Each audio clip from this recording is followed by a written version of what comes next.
হযরত ইব্রাহিম আলাইহিস সালাম উনাকে মালাকুল মউত আজরাইল আসছে, আয়েশা বলছে আপনার জান কবজ করতে চাই, আপনি অনুমতি দেন। হাদিসের মধ্যে আছে প্রত্যেক নবীকে মৃত্যুর পূর্বে মালাকুল মউত জানায়, অনুমতি চায়। অনুমতি না নিয়ে কোনো নবীর জান কবজ করা হয় নাই।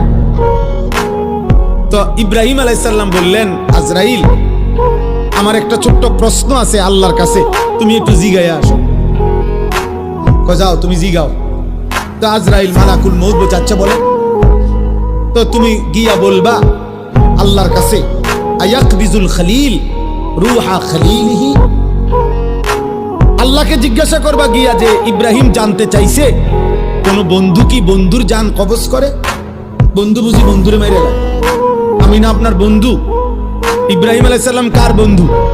কথা বলে না, আল্লাহর বন্ধু কিনা?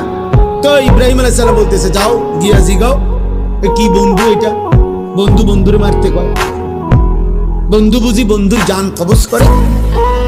সুবহানাল্লাহ। আল্লাহ তাআলা তখন বললেন জিব্রাইল, আরে আজরাইল মালাকুল মউত, তাহলে এক কাজ করো, তোমারে আমি আরেকটা প্রশ্ন করতেছি ইব্রাহিমকে বলার জন্য, তুমি হেঁটে গিয়া কও, যাও আবার যাও।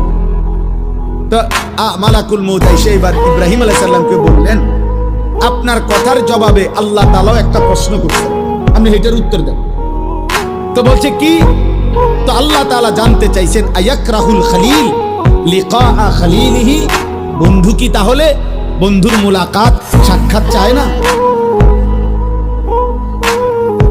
বন্ধু কি বন্ধুর সাক্ষাৎ পছন্দ করে না? তাইলে ইব্রাহিম আলাইহিস সালাম বুঝছে, হায় এ তো মারা না, এ তো বন্ধুর মুলাকাত, এ তো মৃত্যু না রে, এ তো আমার সেই মালিকের মুলাকাত।